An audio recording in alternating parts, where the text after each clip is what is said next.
Hello guys, welcome back sa aking channel. Wala na ko'y vlog guys kay dili pwede diri sa akong trabuhan. So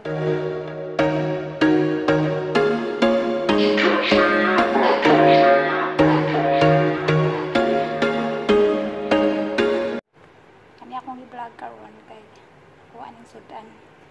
So magluto lang sa kog talong guys kay sabi kayong talong badaghan din ang lata naman ko. So ako na namin siyang gilapwaan.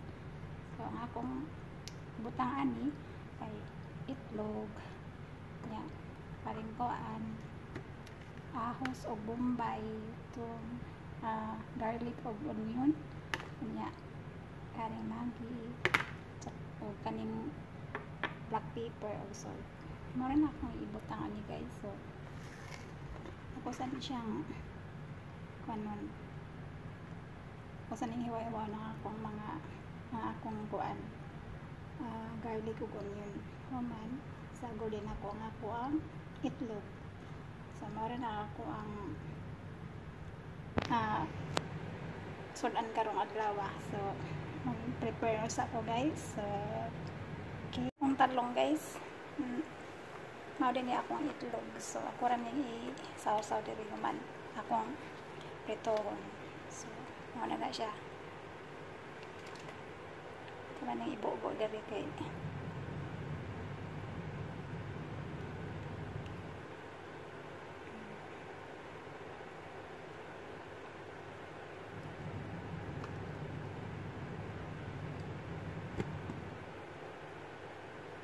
minamao lang niya to ang kuan recipe.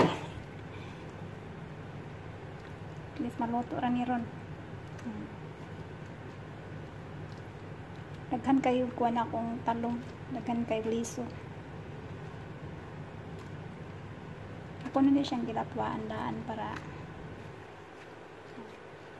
mapanahilis ang kuan akong magi cubes. So kana ready na ni siyang i-pritoon. Naka-ready ng ato ang kuan guys kanang oil. So init na siya. Ito na siyang ibutang.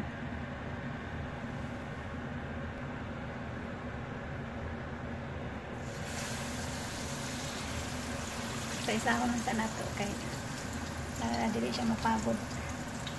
Akong talong naluto ng isa, may isa wala pa. So mga una ta guys, gutom na kami kay ni umapay patis soy sauce. So wala may soy sauce, dakos na lang. So kaya kong kanon. So oto na siya. So pwede na kumukaon kay gutom na. Ilaw na to. Ako na din kay siya.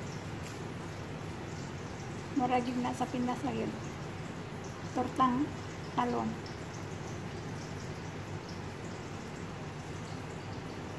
So, yun na, mga una pa. Ito na ito ang paniod ko. Alas 3 naman din. So, kaon sa kukay. Mabot ito kung mga amoron. So, lagi ka sila sa kuan. So, yun na, mga una pa guys.